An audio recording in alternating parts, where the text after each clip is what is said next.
developed a very strong work ethic. I never missed a day of work, and I wanted to focus on getting out of the rat race.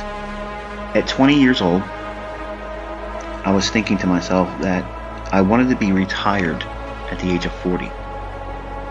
And to my family, that sounded ludicrous. It was unachievable. You couldn't get it. You couldn't obtain that. So submit to the working grind like everyone else does. And that created a sense of anxiety in me to the degree where I was not going to relent until I got myself to the position where I wasn't going to have to work for money. Because I felt working for money was a stupid waste of my time. It was a waste of my energy, and there was a lot better things to be doing than to go to work for someone else. They're never going to appreciate you, not to the degree they should or that you would want them to. So basically, to have a job or go out into the workforce is rather stupid. So now I know some people are going to scoff at that and say, well, everyone needs to work, they have to have a job, they have to the ends meet, if you will. And I agree. But that's not a destination.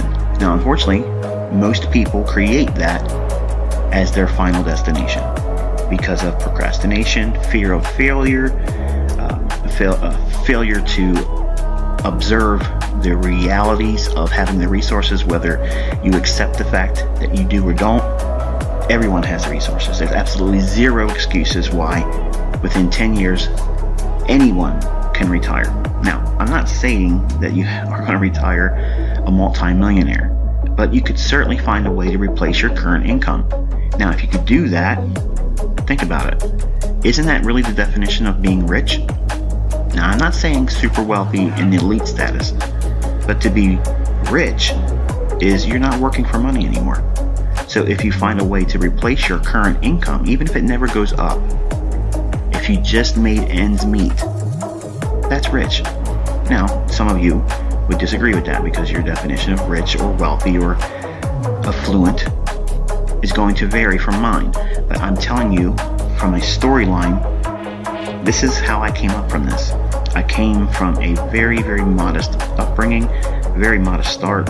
So it was a 20-year plan for me. Now, for most of you, you won't subscribe to that. 20 years is too long. Sorry, let me go to the next video. Let me go to another YouTube mentor. Let me see who's selling the system. Okay, give me a process of, give me in 1, 2, 3, give me the profits and wash, rinse, repeat.